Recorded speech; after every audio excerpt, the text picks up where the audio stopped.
You also mentioned Ron Nelson, who Yes. is a major figure within Canadian media, Black Canadian media, just the space in general. And you have a quote here that says, by arguing that Canadian hip-hop is Black history, Nelson claimed that Canadian hip-hop artists played a central role in Canadian history and significantly contributed to Canadian culture. Although Nelson also argued that Canadian hip-hop was Canadian Black history, he was not suggesting that hip-hop was a cultural practice created exclusively by Black Canadians. So here you have someone who's a major public figure in the space stating that, yes, it might be considered Black music, but it is open to everyone.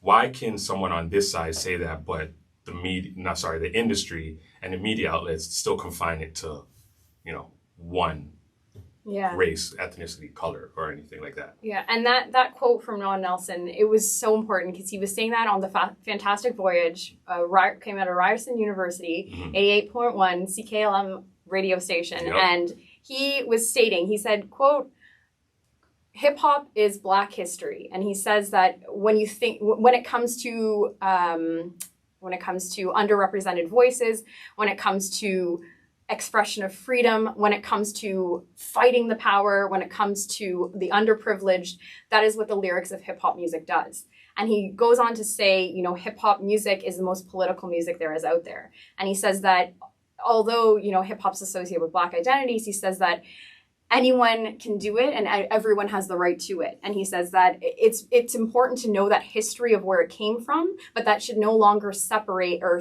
exclude certain identities from participating in the space. And I think having a Black central figure in the hip hop community be able to say something like that and he spoke about Mastermind specifically. Yeah. And he said that Mastermind overcame a lot of barriers because he was brown skinned and, he was not in the white category, he wasn't in the Black category, but he still had a right and he overcame those barriers and became super successful in the hip hop music world. So I think that it's really important that he talks about where that history came from, but that does not limit certain identities from participating in the space. And when I talk about Justin Bieber, for example, it's very controversial because he's a white Canadian pop star, but he does participate in R&B, and his first songs that he created were in the R&B realm. He worked with Usher. I mean, that is the epitome of U.S. R&B music, right? So I think it's really important we try to take ourselves out of those preconceived notions, and it's still so deeply indebted. That's why we see artists struggling against the Grammys.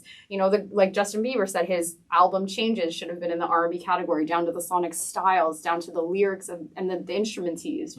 But again, the Grammys keep pushing him into pop. So same thing with Drake. Drake said Hotline Bling was supposed to be pop, and he's pushed into Black music genre categories. So I think the infrastructure needs to be changed. The music industry execs need to reflect on what these preconceived notions are. And Republic Records in 2020 tried to pull the term urban from their verbiage because they were saying that it was so deeply embedded in racist connotations.